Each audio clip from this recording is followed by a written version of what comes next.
Glad you're with us here on the WS Daily. We're going to be talking about how to protect yourself once you've bought that home or that condo. Matt Lee is here. It seems like once you purchase that condo, you think all the hard work is over. Yeah. No, there's still a few things to be weary of. Yeah, there's always things to protect yourself, and there's things that we'll talk about, not any particular direction in regards to insurance. It's just something that people need to know about the different options that are out there. The one thing that I'd like to start with is I had a really good piece of advice when I first got married and we had bought a house, and they said from a lawyer, it was actually on the marriage course, said that you need to have a will.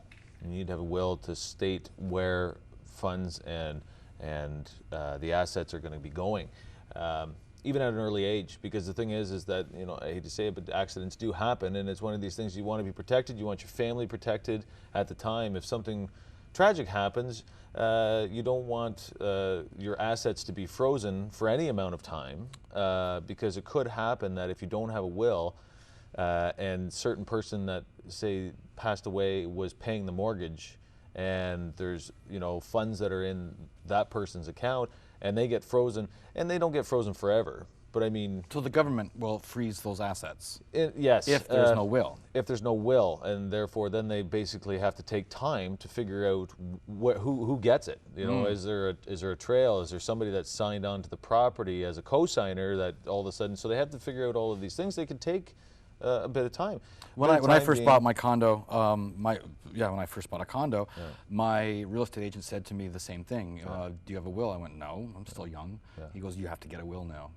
You have property. Yeah, when you're going in to meet with your lawyer for the real estate transaction, I don't know if a lot of them do or not, but I mean, ours was asking us the same question, and take that very serious. I think that it's something that we did, and I think that it's very highly recommended.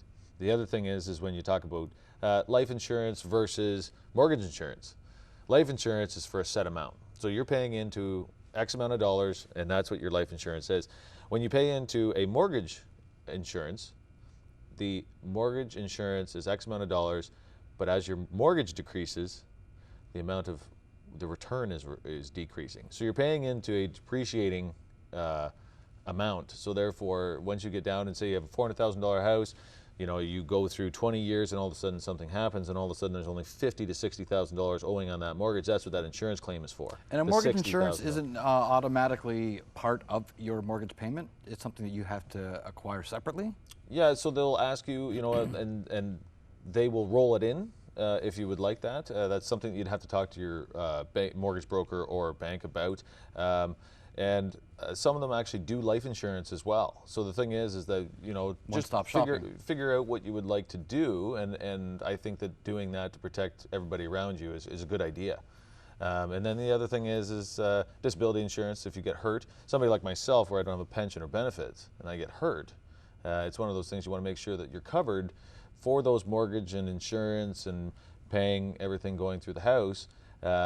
That those bills getting covered. So the thing is these are things that, you know, people my age don't tend to look at. You know, we have these conversations with friends, and they tend to go, okay, well, that's something that maybe we should look into, and I think it's very highly recommended. It's such a cliche, but it's a cliche for a reason. It's a well-known phrase, but better safe than sorry. Yeah, absolutely. You want to make sure that everybody's safe. Okay.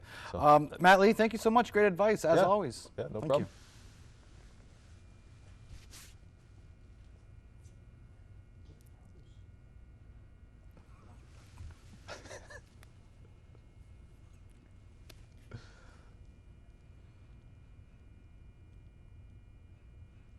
I think we have a technical issue here. Oh, okay. So we remind people that we have a little bit of a technical glitch. We will hopefully repair that, but we're going to give you a little bit of a commercial break. There we go. Thank you. Thank you.